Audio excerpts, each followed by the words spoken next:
Story 1. A few decades back, I was involved with a group of guys who had some money and wanted something substantial to invest in. We decided to buy a restaurant franchise. I will not say what kind, as that could identify me. Everything was going along well until my partners backed out. Unfortunately, I was the face of the group, and my signature was on the bottom line, so I got stuck with running the place. It soon became apparent that there were a lot of inconsistencies. The biggest issue was that the sales in the prospectus were nowhere near what was being generated. Then there were other things, customers calling for their regular order. It turned out that my particular franchise had been used for the past several years to deal grass and various substances. The former manager had made some serious money and was not happy that I had purchased his place. Life is not fun when you have just sunk six figures and are likely to lose it all. However, I was not going to be trifled with. First, I called the accounting firm that signed off on the prospectus. The partner in charge was taken aback. They had never signed off. I presented myself in their offices and spent the next few hours with them and their attorneys. Their name could not be associated with something fraudulent. Next, I wanted my money back, and the chief franchisor told me that they would immediately put mine up for sale. But the market was not as high as it was when I bought it less than 3 months earlier. Then the audacious person demanded that I pay for my last order from the commissary. I took the price list provided by the central commissary that we, as franchisees, were compelled to use. Buying fruits, vegetables, cheese, and meat from outside the system would be accompanied by fines from the franchisor. I marched myself back to the accounting firm and asked for a bit of analysis. It turned out commissary prices were from 10 to 300% higher than the market. In other words, the franchisor was not interested in food. They were interested in turning around franchises. That little report found its way into the hands of 20 local franchisees. Suddenly, the central commissary was not being used. The district manager started showing up and writing fines. It turns out the district manager was the one supplying the manager of my franchise. I had them on discarded VHS security tapes selling. I took the tapes to the accounting firm for secure storage. Then I went to the franchisor's offices. I laid it on the line that I had their district guy selling drugs in my restaurant. They laughed at me until I told them that I was the one who supplied the report to the rest of their franchisees. Oh, and by the way, we are starting an action against you. I then showed them that we had placed liens on the building they owned, their commissary, their homes, and their vehicles. I said I have enough to put you all in jail. These mental giants sat me down, wrote up a release, and got me a certified check for every dime I put into the franchise. I agreed to the release. However, they did not realize that the gouging and evidence were still in the hands of others. All they succeeded in doing was getting me off the list of owners suing them. Well, the case came to court. And who do you think was on the stand giving a complete rundown? One of them stood up in court and said, "Didn't we pay you to be quiet? No, you refunded me the money you stole." Now they had 19 other guys taking them apart. I heard that one of the franchisors cried when they took his Porsche. His wife left him soon thereafter. Story 2. Cast: me, entitled mother, entitled daughter, entitled son, my mom, my dad, and nice cop. Background: at the time, I was a 12-year-old boy living in Denmark. My dad is a police officer, and my mother works in a restaurant inside a hotel where we sort of live. We technically don't pay rent. On to the story. I was sitting at my desk doing homework when I heard something. Entitled mother: "Come on, Angel, push your brother higher up." Daughter: "But mom, he's too heavy." Entitled son: "Me wanna sleep, he's probably around 6. Entitled mother: "Sure, honey, just a second." Then I looked over to the window and saw a little hand reach my window, and bam! All three stood in my room, and I screamed. So my mom came. Mom, screaming, "What are you doing here?" Entitled mother: "This kid broke into my room. Could you get him away?" Mom: "It's my kid's room. Get out, or I'll call the police." While the two yelled, I saw the kid all over my new Nintendo Switch and drooling on it. I yanked it out. He bit me and cried loudly. Entitled mother: "What have you done to my son?" Now my mom was really angry because she too is a black person. She told me to call the police. I ran downstairs, and instead of calling random police officers, I called my dad. When my dad came with another officer, nice cop, he asked what happened. My mom was about to explain the situation when this entitled mother cut her off and turned into victim mode. These people broke into the place we live in. No, it's my house, and this is my family. You called my family a racial slur. The entitled mother turned pale. But the hotel is too expensive, so we thought we could stay here tonight. I'm not sorry, ma'am. We only do that for those we know, and you are arrested for identity theft, and your car is full of illegal substances. Good luck with these charges, entitled mother. Story 3. Some time back, as you all may remember, Florida got pretty beaten up by a couple of hurricanes. My folks live down there, and while none of the damage they sustained was life-altering or home-destroying, homeowners insurance kicked in, and they had some water damage through the roof. They also needed a new one because of all the shingles that had come off and debris that had punctured it. My folks looked through roofing options and determined that a metal roof would be a great option to reduce damage and maintenance on their home. Plus, it would serve as a more energy-efficient option with passive solar collection and fewer thermal losses in the summer and winter. It's more expensive, but my dad was basically the epitome of frugality while I was growing up. He's in his 60s and has finally concluded that he has enough money to live comfortably, so the roof was a good investment. It looked like a win-win-win with that roof. Then they reviewed the Homeowners Association HOA rules and saw that, as of 1989, metal roofs were prohibited in the neighborhood, subject to fines and mandatory removal. Reviewing the bylaw further showed that it was clearly referring to older, inferior tin roofs, not a proper metal one like today's market provides, which looks great and has all of those other benefits. My folks wanted to play by the rule, though, and called up the HOA to explain the situation. The HOA was friendly and said that they would be looking into that bylaw and that my folks weren't the only ones who requested to be allowed to have a metal roof. My parents couldn't get a roofing contractor in for a few months anyway, too much demand since everyone else's roof got wrecked. So they waited a few weeks and got nothing new out of the HOA. They tried again a few weeks later. Nothing. After 2 months of this, they decided to go ahead and start construction on the metal roof. Popular opinion in the neighborhood was on their side, and the roof was covered with a tarp that wouldn't last forever. The new roof got installed over the course of a few days, and then we found out about the HOA's issues. The neighborhood has a nice brick sign out front that says, "Welcome to neighborhood name." It's very classy, very nice, and was very damaged in a hurricane.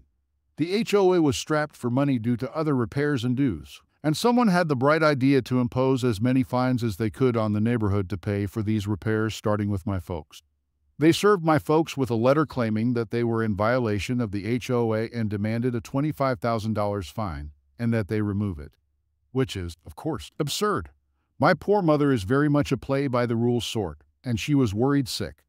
Dad's ex-Navy and a contract negotiator. He essentially checked his 60-year-old knuckles and said, "Oh, you little rascals want to play, do you?" So they set about researching and making some calls. Poor Mom kept waking up at 1 a.m. unable to sleep, and I felt terrible for her as she went through this. But then, they had a breakthrough. A few weeks after being served, I'm fuzzy on the timeline since I don't live in Florida. It may have been less. There was essentially a burn them at the stake meeting of the HOA where my parents could defend themselves for an absurdly short amount of time, and the HOA could rip into them for daring to defy their wrath. So my mom, because she's more social and has a better temper than Dad, comes up to speak and lets the HOA know that they can't do this. The HOA smirks and says that they sure can. They have a 40-year-old statute saying that they can. Mom says, "You do. But I have state law on my side, which supersedes your statute." It turns out there's a law in Florida stating that an HOA, or really any regulation, cannot be used to prevent an eco-friendly improvement from taking place on anyone's private property. And wouldn't you know it, the passive solar of the metal roof counts as an eco-friendly improvement. It turns out the roofing contractors have dealt with similar stuff before. When Dad mentioned what was going on to them, the contracting officer pulled out a few letters of accreditation and a few past cases where the court had determined that their product was eco-friendly and forced the HOA to pay all legal fees. My mom produced all of this for the HOA, who had to admit that this was, in fact, ironclad. Strapped for money as they were, they couldn't afford to pay a lawyer. The HOA head growls, "Is that all?" Mom turns up the sweetness to 11. "No. I see in the bylaws that we can vote to impeach board members at any HOA meeting and elect their replacements. I move to impeach all of you. I nominate my husband and..." She rattles off a list of names. The HOA is stunned. While Dad looked into the legal side, Mom looked into the new neighborhood. Popular opinion was on their side, and the hearing was public for the neighborhood. Mom convinced a majority of the homeowners to attend and remove the board for their poor policy. With that, my parents are now on the new board, and Dad is putting his contract negotiation skills and craftsmanship skills to work repairing the front entrance. And metal roofs are now allowed by the new HOA. Story 4. My freshman year of college, I went through a long process with my school to be able to live off campus as a freshman. Normally, this is not allowed, but they made an exception due to circumstances. I moved in on a lease takeover as a girl to an all-boy apartment. It was a 4-bedroom apartment that individually leased each room, but 2 rooms shared 1 bath, and all shared a kitchen, living room, and laundry room. This place was gross when I moved in, but I cleaned it up and got it livable enough. I grew up with brothers and had no problem with guys as long as they were decently respectful. Plus, I had the kitchen to myself.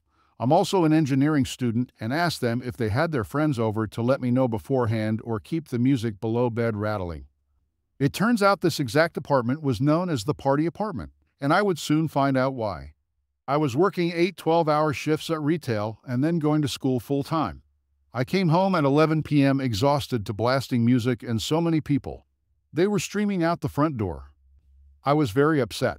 Luckily, each room locks with a deadbolt, and I remembered to lock mine before I left for work. There were easily 50 people there. As a 20-year-old who just wanted to sleep, I did the only rational thing I could do. I packed an overnight bag, locked my room, and called a friend within sauce and slept there. I found out later that one of my roommates was dealing. Only 3 people were of legal drinking age, and 1 girl was 14. The girlfriend of one of my roommates was still in high school and invited all of her friends, who invited more people. The police busted the party but luckily didn't card anyone, so no one was arrested. Now I felt like I could still reasonably deal with this. Then they started to use my things in the kitchen, steal my food, and the last straw was when they dented my kitchen knives that I had just purchased. Brand new knives that now had nicks in the blade like they sword fought with them. Mind you, I communicated all of my grievances that weren't super minor, like using my laundry soap with them, and asked that my boundaries be respected. Their guests would throw up and relieve themselves in the toilet. They would try to enter my room to use my bed while I was sleeping. The girlfriend of one even ended up coming into my room to stare at me. I woke up when I forgot to lock my door to tell me 4 people were coming over. My food and my items were still being taken and damaged, and I grew tired of it all. I attempted to befriend the various roommates in an effort to get them to be more courteous, but the information I got was even better. Remember how I was a lease takeover? Yeah, our apartment not only required the necessary paperwork, but they also required a lease takeover fee. I found out that my roommates were friends of the people on the lease. Their friends upgraded to a different apartment complex and didn't want to pay that fee. My roommates hadn't paid the takeover fee or signed any paperwork putting them on the lease. So the original leaseholder wasn't living there. I kept this information for later. A few weeks passed, and the parties were smaller but still happening.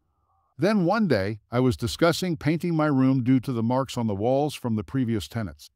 Our apartment allowed you to paint if it was approved first or you painted it back before move out.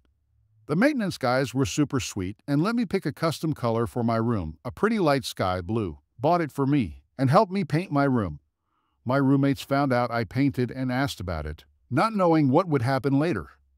They didn't paint their room. They spray painted it. Not with any vulgar or gang symbols, but they spray painted it. The parties continued, but now they let their guests sign the walls with various markers. This was the moment I realized it was time. I ended up taking pictures of the room on Snapchat and saved them to my camera roll. I knew that my apartment complex wouldn't do anything about the parties and could even blame me for the underage kids.